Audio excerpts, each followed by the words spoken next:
My Mr.Men Reading Collection, Volume 3, Mr. Happy, read by Debbie.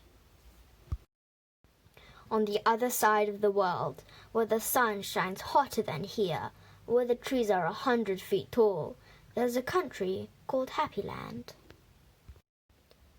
As you might very well expect, everybody who lives in Happyland is as happy as the day is long. Wherever you go, you see smiling faces all around. It's such a happy place that even the flowers seem to smile in Happyland. And as well as all the people being happy, all the animals in Happyland are happy too. If you've never seen a mouse smile, or a cat, or a dog, or even a worm, go to Happyland! This is a story about someone who lived there, who happened to be called Mr. Happy. Mr. Happy was fat and round and happy.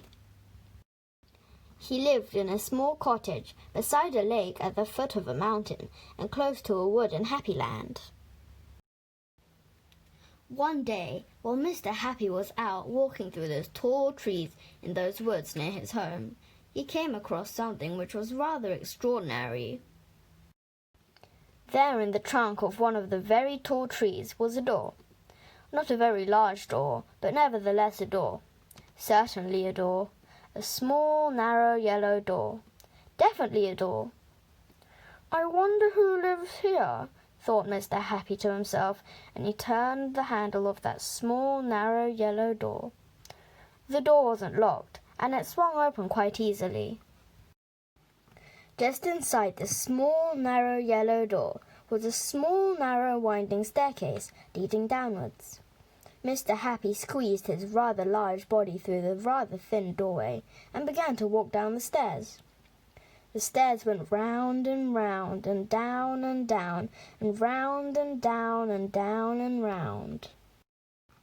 Eventually, after a long time, Mr. Happy reached the bottom of the staircase. He looked around and saw, there in front of him, another small narrow door, but this one was red. Mr. Happy knocked at the door. "Who's there?" said a voice, a sad, squeaky sort of voice. "Who's there?" Mr. Happy pushed open the red door slowly, and there, sitting on a stool, was someone who looked exactly like Mr. Happy, except that he didn't look happy at all. In fact, he looked downright miserable. "Hello," said Mr. Happy. "I'm Mr. Happy." "Oh, are you indeed?" sniffed the person who looked like Mr. Happy but wasn't. "Well, my name is Mr. Miserable, and I'm the most miserable person in the world." "Why are you so miserable?" asked Mr. Happy. "Because I am," replied Mr. Miserable. "How would you like to be happy like me?" asked Mr. Happy. "I'd give anything to be happy," said Mr. Miserable. "But I'm so miserable I don't think I could ever be happy," he added miserably. Mr. Happy made up his mind quickly. "Follow me," he said. "Where to?" asked Mr. Miserable. "Don't argue," said Mr. Happy, and he went out through the small, narrow, red door. Mr. Miserable hesitated, and then followed. Up and up the winding staircase they went, up and round and up and round and up, until they came out into the wood. "Follow me," said Mr. Happy again, and they both set off through the wood back to Mr. Happy's cottage. Mr. Miserable stayed in Mr. Happy's cottage for quite some time, and during that time the most remarkable thing happened. Because he was living in Happyland, Mr. Miserable, ever so slowly, stopped being miserable and started to be happy. His mouth stopped turning down at the corners. And ever so slowly, it started turning up at the corners.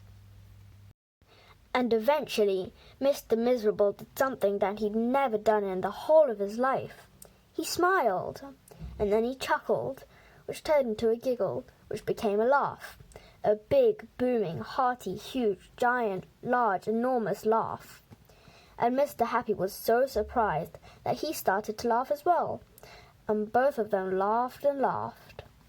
They laughed until their sides hurt and their eyes watered. Mr. Miserable and Mr. Happy laughed and laughed and laughed and laughed. They went outside and still laughed. And because they were laughing so much, everybody who saw them started laughing as well. Even the birds in the trees started to laugh at the thought of somebody called Mr. Miserable who just couldn't stop laughing. And that's really the end of the story, except to say that if you ever feel as miserable as Mr. Miserable used to, you know exactly what to do, don't you? Just turn your mouth up at the corners. Go on!